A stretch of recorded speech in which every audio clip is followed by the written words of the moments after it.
दर्शन नमस्ते म झापाबाट है त्यो एउटा सञ्जालमा हेरेँ मैले अस्ति पनि अरू कुरा पनि भिडियोहरू हेरिरहेको थिएँ त्यसको होइन आइरहेको थियो त्यसको खोजेर चाहिँ हेर्ने होइन मैले अब त्यो भाइरल हुनुको लागि भ्युज स्युज पाउनुको लागि होला त्यो होइन त्यसले किन त्यसो गर्यो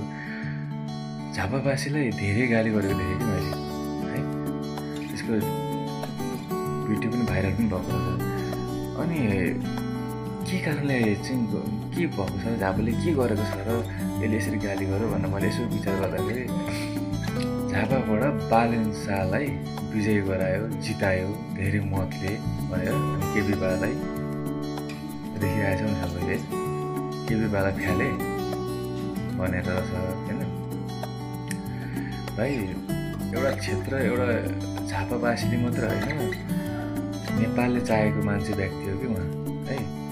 त्यही भएर हामीहरूले त्यो ठाउँमा आउनुभएको छ हामीले एउटा कर्तव्य राम्रो मान्छेलाई ठाउँमा पुऱ्याउँ भन्ने एउटा हाम्रो कर्तव्य हो हामीले त्यो पुऱ्यायौँ है तर तैँले जस्तो अहिले गाली गर्छ तैँले गाली कहाँसम्म गरेछस् भने झापावासी लगायत त्यो आमाहरूको पनि नाम तैँले प्रयोग गरेछस् कि है धेरै एउटा तैँले चिनेको छैनस् होला है झापावासीलाई बाई मिस्टेकले झापावासीले मार्को सम्झेर जति सेफ्टीमा हिँडे पनि नि छोड्दैन कि झापावासीले 10 वर्षपछि पनि त्यो ठाउँमा त झापातिर कुनै बाई मिस्टेक भएर त त्यो ठाउँमा गइसक्यो भने अब के हाल गर्छ झापावासीले गल्ती गरेछ नि ठिक छ झापावासीले गल्ती गरेको थियो यस्तो गरेर ल राम्रो मान्छे बारेछन् हामीले त्यो व्यक्तिलाई जिताएको थिएनौँ र केपी बालाई नै फेरि मतले जिताएको थियौँ भने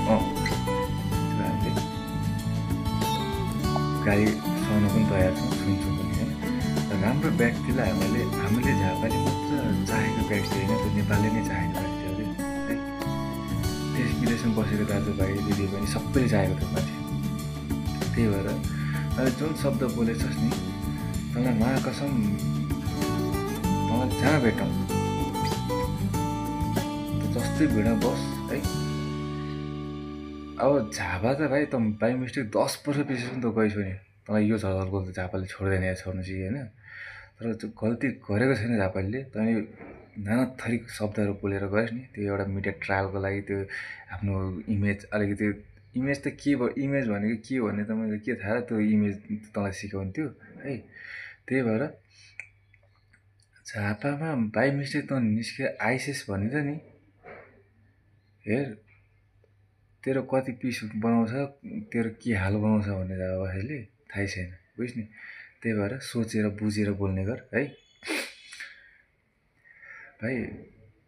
बोल्दा बोल्दै अति धेरै बोल्नु हुँदैन होइन ठिक्कै एउटा मान्छे भएर जन्मिसकेपछि त्यो ठाउँ एउटा लेभल हुन्छ त्यसको पनि ठाउँमा बसेर बोल्नुपर्छ है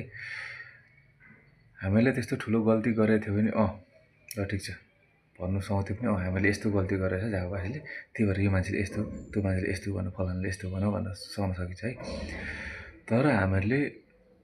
झापावासीले मात्रै होइन त्यहाँ नेपालदेखि लिएर देश विदेश सबै नेपालीहरू चाहेको व्यक्ति हो कि उहाँ हाम्रो क्षेत्रमा आउनुभयो हामीले आफ्नो गर्ने कर्तव्य राम्रो मान्छेलाई ठाउँमा लैजाउँ भन्ने कुरो हो कि हाम्रो राम्रो मान्छेलाई ठाउँमा लैजाउँ भन्ने कुरो हामीले हाम्रो कर्तव्य एउटा जनताले गर्ने कर्तव्य राम्रो मान्छेलाई ठाउँमा लानुको लागि कर्तव्य गर्नुपर्ने कर्तव्य हामीले गरेको कि त्यति हो हामीले है हेर यो मान्छेलाई झापामा चाहिँ देखियो भने चाहिँ त्यो महाकसम म यसको के हाल गर्छु भन्ने मलाई थाहा छ कि